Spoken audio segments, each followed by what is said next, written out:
She would she would always charge fearlessly to Flint's defense if he needed her help.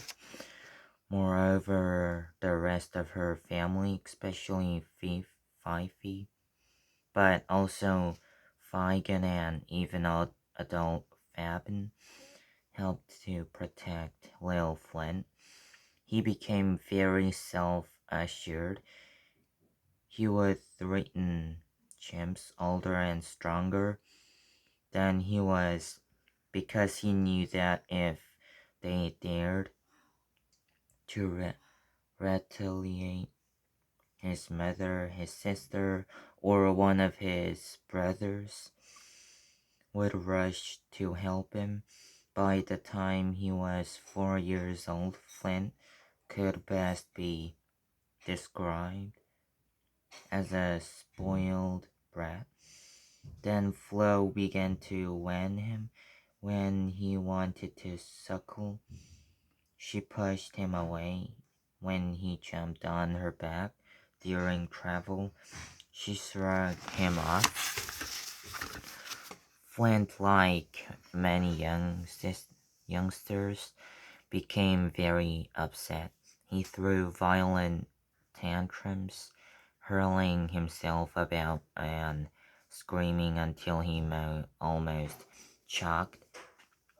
He even hit and bit his mother. Indeed, he was so violent that Flo had not managed to wean him properly by the time her next baby was born.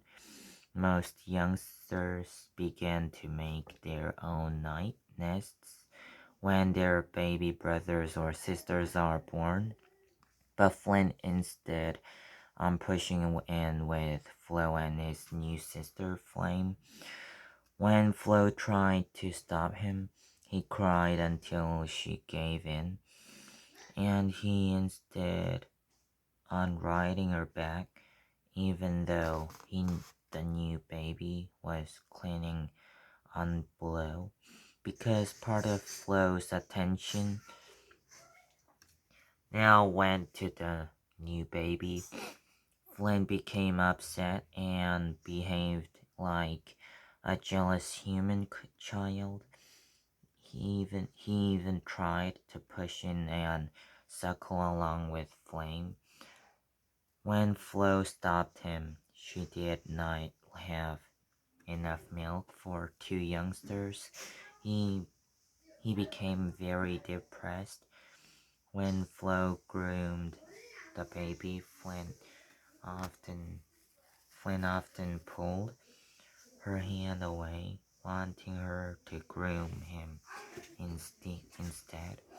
But he was never with her and carried her around. Little Flame disappeared when she was 6 months old. It happened when Flo got really sick. We found her lying on the ground, too weak climb. We never found out what happened to Flame. Probably she died of Flo's illness.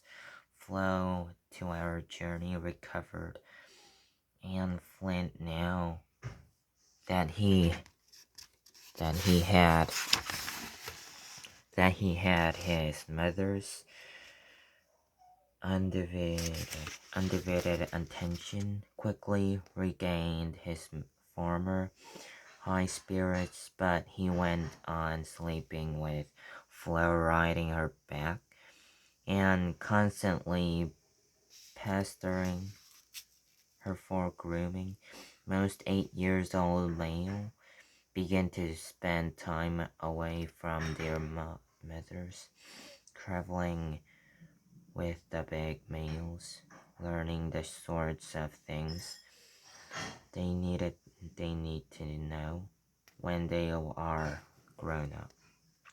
But Flynn was still patient, pathetically dependent dependent on Flo. By this time, she was looking very ancient. She must have been close to 50 years old. Her teeth were worn to the gum. Her once black hair was brown and sparse, and she was shrunken and frail, looking like a little old lady. She simply collapsed when